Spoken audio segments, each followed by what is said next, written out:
সোমার সংসারে আবার একটা ব্লগে তোমাদের সবাইকে স্বাগত জানাই। দেখো, এটা হলো শ্রাবণ মাসের প্রথম সোমবার। ভিডিওটা দিতে দিতে একটু দেরি হয়ে গেল। পুজো দিয়ে নিয়েছি ভোলে বাবাকে, গোটা ফল আর একটু ফল বানিয়ে দিয়েছিলাম আর সন্দেশ দিয়ে, আর এটা রেডি করে নিয়েছি, ওই বাড়ি পুজো দিতে যাব। চলেও এসছে, সেখানে পুজোও দিয়ে দিয়েছি। সবসময় ভিডিও করা সম্ভব হয় না, যেহেতু একা একাই ভিডিও করতে হয়, তাই পুজো টুজো দিয়ে একটু ভিডিও করলাম। ভিডিওটা আমি এখানেই শেষ করিনি, এটা দেখছো পরের দিনের ভিডিও।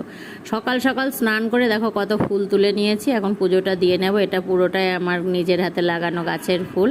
ভীষণ ভালো লাগে নিজের গাছের ফুল তুলে পুজো দিতে।